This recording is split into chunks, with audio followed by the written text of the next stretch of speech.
welcome back to the channel. Today I kind of want to talk about my car. My car was having a problem smoking, and I could never figure out what the issue was. We rebuilt the motor. I mean, we didn't rebuild it because it was smoking. It's because we destroyed it.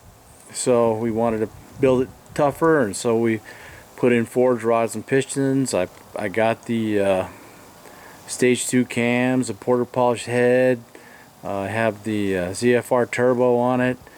It has the 3-inch exhaust, catless downpipe. It has a bunch of upgrades. I'm going to kind of show you the problem I had when I could never figure out why this thing was smoking, and it was driving me crazy. I thought maybe the rings weren't sealing, or we didn't break it in properly. Had all kinds of questions, and we could never figure it out, because I'm going to show you what the problem was on it.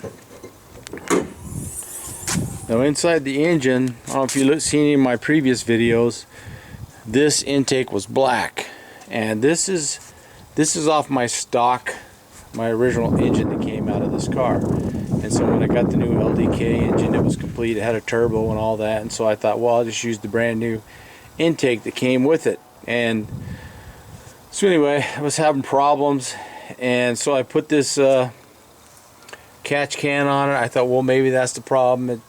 It's coming out of the head there, and we'll use this catch can. And you can see, after thousands of miles, I never got any oil in that thing. There might be a little bit, but not much. But it was still burning oil. I couldn't figure out what the problem was.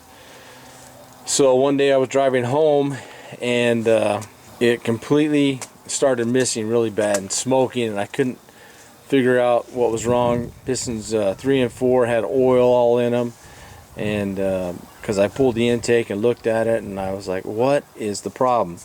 So right here I kind of want to show you, this is the intake that was on it. And what happened was, there's a PVC valve inside the intake here. I didn't even know that existed. There was oil all through here with these ports. Actually, there's no place for that oil to go. It just kind of sits in there. So the oil was blowing by through the gasket into these ports, and every time I would boost it up, it would just squirt tons of oil into my intake, and I couldn't figure out what the problem was. So it actually ended up being this little PVC valve. So if you guys are having problems with your car smoking, or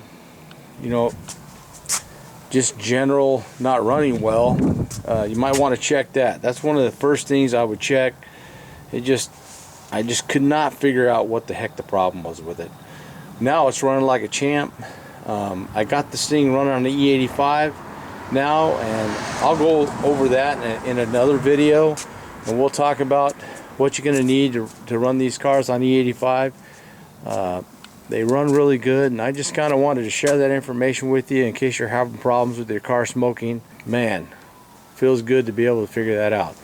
I want to kind of tell you, some guys are they're closing this off, where this PVC valve goes, and they're putting a catch can on that and running it. I'm not sure exactly where they're running it back to the engine, but some guys have definitely had a lot of problems with that. So if you've run into that problem, I don't know if it just happens with upgraded higher PSI. I'm running about 26 PSI. I'm thinking about adding a little bit more, make it a little more horsepower. But super fun car. I enjoy it. Hopefully this video, if you had any problems with that, feel free to put questions below. We'll see if we can get them answered. Hey, I appreciate you watching, and we'll talk to you next time.